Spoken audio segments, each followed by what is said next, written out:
Hello, I am Shivi Saxena, TGT from Gyandeep senior secondary public school. Students, जैसे कि आपको पता है हमारा द मुगल एम्पायर, इसका थोड़ा सा एक्सप्लेनेशन रह गया है जो आपको समझ जाना बहुत ज़रूरी है। ये जो चैप्टर है बेटा, आप ये भी जानते हो कि ये चैप्टर काफ़ी लेंथी है और बहुत इंटरेस्टिंग भी है। इसको हम इतनी जल्दी शॉर्ट में करा दें तो ये पॉसिबल नहीं है। इसको हमें पूरा डिटेल से देखना होगा, बहुत इंटरेस्टिंग है, आप सबको पता है। तो स्टार्टिंग हम इसकी कर चुके हैं बच्चों। आपने देखा था कि मुगल एम्पायर किस तरीके से एस्टेब्लिश हुआ था, उसकी स्टार्टिंग कहाँ से हुई थी। तैमूर के समय में मदर साइड से और फादर साइड से, दोनों साइड से मैंने आपको इसे समझाया था कि किस तरीके से जो मंगल्स थे वो अपने आप को मुगल जो थे वो अपने आप को मंगल्स कहलवाना पसंद नहीं करते थे, क्योंकि वो काफ़ी कट्टर थे, बहुत ही हार्श थे, जिस वजह से उन्हें ये पसंद नहीं था उन्हें कोई भी मंगल्स कहे। मुगल थे, जबकि वो मदर साइड से मुगल्स ही थे। अच्छा, इसके बाद जब मुगल एम्पायर स्टार्ट हुआ तो सबसे पहले बाबर से स्टार्टिंग होती है इसकी, और शेर शाह सूरी जो थे उनके साथ में उनका किस तरीके से शुरू से लेकर के स्टार्टिंग होती है, और वो जिनको कि बाबर को ज़हीमुद्दीन मोहम्मद बाबर कहा जाता है। इनका टाइम पीरियड 1526 से लेकर के 1530 तक का काल माना गया है, टाइम माना गया है, ठीक है। इसके बाद आपने देखा था कि बाबर किस तरीके से युद्ध करते हैं फर्स्ट बैटल ऑफ पानीपत में। फिर उसके बाद सेकंड द बैटल ऑफ कनवान का बैटल उनका किस तरीके से हुआ था। इसके बाद आपने, अच्छा, इससे पहले वाले चैप्टर को हम इससे रिलेट कर चुके हैं कि जो आपकी थर्ड चैप्टर में लास्ट डायनेस्टी थी, सैयद डायनेस्टी, इसमें आपने देखा था कि लास्ट में इब्राहिम लोदी को हराने के लिए उन्होंने इब्राहिम लोदी जो थे उनके एम्पायर में, उनके टाइम पीरियड में बाबर जो थे वो आ चुके थे, है ना, आप ये देख चुके थे। फिर आगे चल के जो पहला बैटल हुआ था, युद्ध हुआ था पानीपत का, वो उनका किसके साथ हुआ था, उनका युद्ध जो हुआ था वो आगे चल के इब्राहिम लोदी के साथ में उनका युद्ध हुआ, और उसमें उन्होंने इब्राहिम लोदी को हरा दिया, और फिर वो वापस बाबर जो थे वो दिल्ली पर राज करने लगे थे। इतना इसमें आप देख चुके थे। ये पानीपत में लड़ाई हुई थी हरियाणा के पास में। अच्छा, ये काबुल साइड से आए थे बाबर, लेकिन वहाँ पर आते आते नदियाँ थी बीच में बहुत सारी, वहाँ पर युद्ध नहीं किया जा सकता था क्योंकि वो पानी में ही उसमें डिस्ट्रॉय हो सकते थे। तो उन्होंने पानीपत में बहुत बड़ा एक बैटल था, वहीं पर उन्होंने फील्ड पड़ा हुआ था, वहाँ पर उन्होंने युद्ध लड़ा उसके साथ में और उन्होंने उसको जीत लिया। ये आप देख चुके थे। बैटल ऑफ कनवा हुआ था, उसमें भी किस तरह से उन्होंने सक्सेस हासिल की थी। फिर आपने थोड़ा सा इसके बाद बाबर के कैरेक्टर के बारे में आपने देखा था। ऑटोबायोग्राफी जो थी बाबर नामा वो उनकी लिखी गई थी, ये सब कुछ आप इसमें पढ़ चुके हो। फिर आपने देखा था after the Babar his son was come in the ruling party. Humayun आए थे, उन्होंने 1530 से लेकर के 1540 CE और उसके बाद 1555 से लेकर के 1556 में किस तरीके से उन्होंने अप्स एंड डाउन्स देखे, क्या किया। एक बार वो आ गए शासन में, उसके बाद फिर वापस उनको यहाँ से हटा दिया गया। क्या कुछ हुआ उनके साथ। शेर शाह सूरी के नाम को आपने जान लिया था, क्या था। शेर शाह सूरी को शाहजहां वो इन्होंने शेर को मारा था, इसलिए इनको शेर शाह भी कहा जाता था, ठीक है। तो ये भी आप देख चुके थे, इसमें बहुत कुछ आपने देखा था। हुमायूं फिर वापस एक बार जाने के बाद जब वो हार गए थे तो उन्होंने यहाँ से चले गए थे, फिर वापस आए, उन्होंने हुमायूं ने रिटर्न किया और दिल्ली पर उन्होंने राज्य किया, सफलता हासिल की, और फिर लास्ट में आकर के एक लाइब्रेरी बनाई गई थी, उनके द्वारा बनाई गई थी। उससे जब वो स्टेयर से नीचे उतर रहे थे तब उनका पैर फिसलने की वजह से मृत्यु हो गई। आप यहाँ तक इसमें देख चुके थे। अकबर की लाइफ में भी हमने देखा था कि किस तरीके से अकबर ने अपने राज्य को चलाया, उसने क्या कुछ अपने मुग़ल एम्पायर के लिए किया। अच्छा, अकबर जो थे वो एडमिनिस्ट्रेशन के लिए जाने जाते थे, उनका प्रशासन बहुत अच्छा था। तो अकबर के बारे में हम लोगों ने इसमें बहुत चीज़ें पढ़ी थी, जान लिया था काफ़ी कुछ। उसके बाद हम जहांगीर पर आ गए थे। अब इसको मैं नोट्स के थ्रू बच्चों आपको पढ़ाऊंगी, यहाँ तक आप नोट्स के थ्रू देख चुके थे।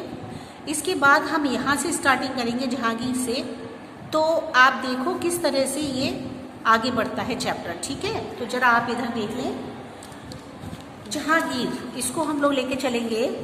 अच्छा बच्चों देखिए, जहांगीर जो थे 1605 से लेकर के 1627 तक इनका राज्यकाल रहा था। अच्छा, जहांगीर जो थे इनका नाम पहले सलीम था, ये आपको पता है ना, मैंने आपको बताया था। ये उनके अकबर के पुत्र थे, और ये भी आपको स्टोरी पता है कि अकबर के कोई बेटा नहीं था, तो वो मन्नत मांगते थे, और उन्होंने एक सूफी सेंट थे सलीम, उनके पास जाकर के मन्नत मांगी थी कि उनके पुत्र होना चाहिए। तो उनकी इच्छा पूरी हुई और उनके बेटा हुआ, जिसका नाम उन्होंने सलीम रखा था। उसी सूफी सेंट के नाम पर उन्होंने सलीम नाम रखा था, किसका? जहांगीर का। लेकिन आगे चल के सलीम ने अपना नाम चेंज करके जहांगीर रखा। अच्छा, सेल्फ नेम इसने अपने आप ही बनाया था, इसको किसी ने दिया नहीं था। जहां प्लस गीर, जिसका मतलब हुआ करता था क्वेंकर ऑफ द वर्ल्ड, मतलब दुनिया को जीतने वाला, है ना, दुनिया से लड़ाई करके उसको जीतने वाला वो था जहांगीर, ठीक है। इतना समझ में आ गया होगा। बर्थ, रूल और स्टोरीज जो है इसकी, वो हम लोग थोड़ी सी इसमें जानेंगे कि किस तरीके से उसने क्या किया था।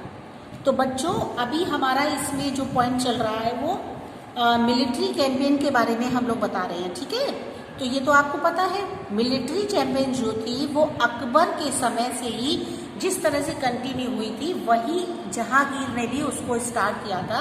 अपने पिता की तरह से इसने भी इसको पॉलिसी को इसने स्टार्ट करता हुआ आगे ले गया था। फिर देखिए, सिसोदिया रूलर ऑफ मेवाड़। तो बच्चों आपको याद होगा कि आपने अकबर को देखा था कि अकबर ने किस तरीके से मेवाड़ के राजा उस समय थे जो उनके साथ में लड़ाई की थी, और लेकिन वो बहुत बड़े योद्धा थे, लेकिन फिर भी अकबर की जो उसकी बाबर की जो पॉलिसीज थी, जिस हिसाब से वो युद्ध करते थे, उसके अकॉर्डिंग वो हार गए थे। आपने देखा तो ये सिस्टम शुरू से चला आ रहा था। तो जहांगीर के समय में भी मेवाड़ के राजा अमर सिंह थे, जो कि उन्होंने क्या किया, इसको जो जहांगीर का जो मुग़ल एम्पायर था उसको उन्होंने एक्सेप्ट कर लिया। इससे क्या हुआ, जहांगीर की जो डायनेस्टी थी, जो उसका मुग़ल एम्पायर था, वो मजबूत हो गया और ज़्यादा ताकतवर हो गया और उसकी पावर बढ़ गई इस तरह से। फिर देखो लेस सक्सेसफुल कैंपेन्स, फिर आगे चल के बहुत ज़्यादा सफलता जो थी वो आगे उसकी कमी आने लगी अगेंस्ट द सिख जो थे उनके अगेंस्ट जाने से। द अहोम कौन थे? ट्राइबल्स थे, ट्राइबल की सोसाइटी हुआ करती थी। अहमदनगर, जो कि अहमदनगर कहाँ है? महाराष्ट्र में। अहमदनगर, इसको भी इन्होंने अपने साथ में ले लिया। इस तरह से कहने का मतलब ये है कि जहांगीर ने भी उसी तरह से, जिस तरह से कि इंडिया के आप साउथ डायरेक्शन में इन्होंने अपना राज्य बढ़ाना शुरू कर दिया, जिस तरीके से कि अकबर मुग़ल एम्पायर को लगातार बढ़ाते चले जा रहे थे, जगह जगह उन्होंने अपने एम्पायर को बना रखा था। उसी तरह से जहांगीर ने भी इसमें सफलता हासिल की थी। फिर आप देखिए, इनके जहांगीर के भी बेटे थे, और लेकिन उनका एक बेटा था जिसका नाम था खुसरो, खुर्रम, इस तरीके से इनके बहुत सारे बेटे थे, और उसमें एक थे प्रिंस खुर्रम, ठीक है। प्रिंस खुर्रम जो थे यही शाहजहां के नाम से आगे जाने गए, ठीक है। जहांगीर के बारे में आपके लिए इतना काफ़ी है जो आपको जानना ज़रूरी है, ठीक है। प्रिंस खुर्रम जो थे, इनके आने के समय में जो रूल था वो चेंज होने लगा, समय जो था वो बदलने लगा स्टूडेंट्स, और rebels in the last year. फिर इस तरीके से जो पुराना समय था वो चेंज होकर के नया समय लेने लगा। और शाह प्रिंस खुर्रम जो थे वो आगे योद्धा रूलर बना दिए गए। अब हम आगे बढ़ते हैं तो देखते हैं कि शाहजहां ने क्या किया, जो कि सलीम के जो कि किसके नाम से जाते थे, प्रिंस खुर्रम के नाम से। अब देखो, जो पिता ने किया था वही बेटा भी कर रहा है, ठीक है।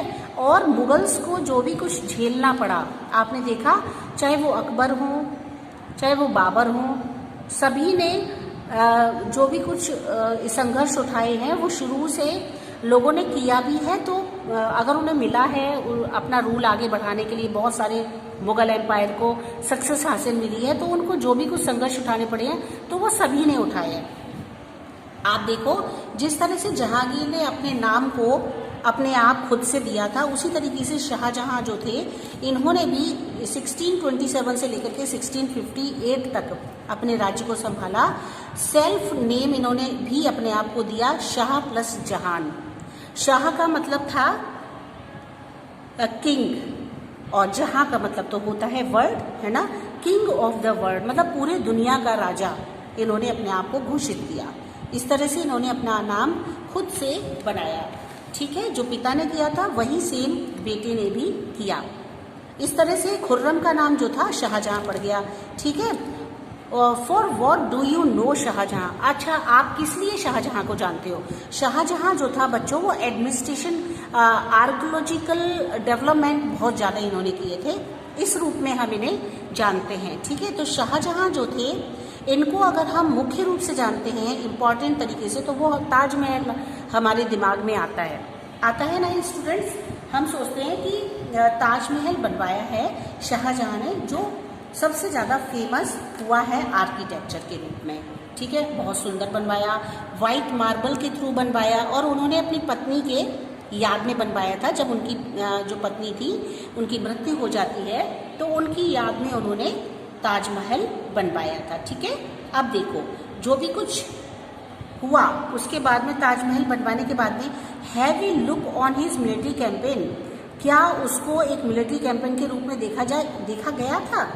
तो देखो, Mughal campaign continued in the Deccan under him, इसके शाहजहां के अंडर में जो डेक्कन हमारा पार्ट था, वो पार्ट भी किसमें हो गया, मुगल कैंपेन, मतलब लगातार इसमें भी मुगलों का राज्य शुरू हो गया था।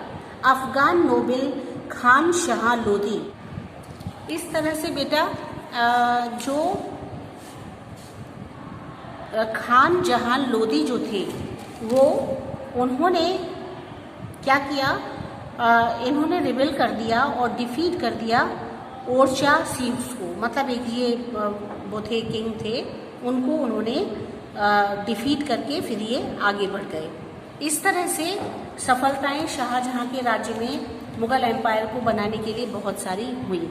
फिर देखिए, ब्लैक्स वॉज साइज्ड फ्रॉम उज़ेबक्स जो था, वो उन्होंने भी यहाँ पर भी मुगल एम्पायर को बना लिया, उसको तैयार कर लिया। And Kandahar was lost to the Safavids, और खंडहार जो था वो उनके हाथ से निकल गया, किसके द्वारा, सफ़ईदास के द्वारा। जो ये थे राजा जो थे, इन्होंने इनको हरा करके और फिर उस तरह से फिर जो खंडहार था वो उन्होंने गंवा दिया, अपना उनको मिल गया। फिर उसके बाद में इन 1637 अहमदनगर, जो मैंने अभी आपको बताया था ना, अहमदनगर महाराष्ट्र में है, ये 1637 में इन्होंने फाइनली एनेक्सेस किया, और Bijapur forces use for piece, ये दो जगह थी बच्चों, एक अहमदनगर और दूसरा बीजापुर। ये वो जगह थी जिससे कि बहुत सारी इन्हें सफलता हासिल हुई फोर्सफुली, और पीसफुली इनको यहाँ पर राज्य करने के लिए मिला। अब देखो, इसमें एक चीज़ देखने की और है इम्पॉर्टेंट। सबसे पहले किन नामों से ये लोग जाने जाते हैं। अकबर जो है वो एडमिनिस्ट्रेशन के लिए जाना जाता है, इसको नोट कर लेना, बहुत इम्पॉर्टेंट है, ये अक्सर क्वेश्चन आ जाते हैं। अकबर जो थे वो एडमिनिस्ट्रेशन के रूप में जाने जाते हैं, जहांगीर आर्ट के रूप में जाने जाते हैं, शाहजहां आर्किटेक्चरल डेवलपमेंट के रूप में जाने जाते हैं, ठीक है, DEVELOPMENT, ठीक है। एडमिनिस्ट्रेशन मतलब प्रशासन, आर्ट मतलब कला को लेकर के, और आर्कियोलॉजिकल डेवलपमेंट मतलब जो आपके इमारतें हैं, बड़ी बड़ी भव्य इमारतें हैं, उनका डेवलपमेंट इन्होंने शाहजहां ने बहुत ज़्यादा कराया था। ठीक है, तो इस तरह से आप आ गए हो शाहजहां तक। आपने जहांगीर को पढ़ा, शाहजहां को पढ़ा। कहने का मतलब बच्चों ये है कि इनके टाइम पीरियड में जो पिता ने किया वही पुत्र ने किया, और इस तरह से भाइयों भाइयों में और पुत्र पुत्र में, मतलब बाप बेटे में हमेशा कॉन्फ्लिक्ट्स चले आ रहे हैं। आप इसमें मुगल एम्पायर में ये चीज़ देखते हो, लेकिन फिर भी मुगल एम्पायर बहुत ऊंचाइयों तक चढ़ता चला गया। ये भी आपने देखा है ना। जो चीज़ और लोग नहीं कर सके, सब कॉन्टिनेंट को और लोग नहीं संभाल पाए, लेकिन पूरे सब कॉन्टिनेंट को, नदर्न साइड हम और सदर्न साइड, दोनों ही अच्छे से मुगल्स ने बहुत अच्छे से इसमें अपना राज्य किया था।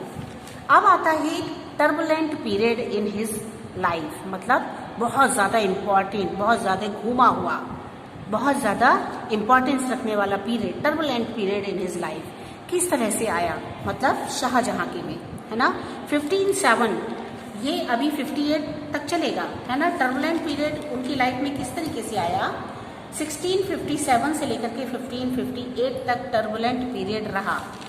War of succession among his son. अब क्या होता है, शाहजहां के भी 4 पुत्र थे, ठीक है। उसमें एक नाम था औरंगजेब और दूसरा नाम था दारा शिकोह। इसी तरीके से 2 पुत्र और थे इनके, 4 पुत्र हुए, और उन्होंने war of succession among his son, किस तरीके से सफलता उनके पुत्रों के समय में मिली वो आप इसमें देखोगे। क्या हुआ, औरंगजेब जो था बहुत ज़्यादा कट्टर था, बहुत ज़्यादा रूड था, बहुत ज़्यादा हार्ड था, ठीक है। उसने विक्ट्रीज हासिल की, बहुत सारी सफलताएं हासिल की। एंड हिज 3 ब्रदर्स, उसके 2 ब्रदर्स थे, 3 ब्रदर्स थे। अच्छा, इसका क्या था, इसने अपने पिता को भी जेल में डाल दिया था, शाहजहां को, क्योंकि इन्होंने ताजमहल बनवाया था, शाहजहां ने ताजमहल बनवाया था।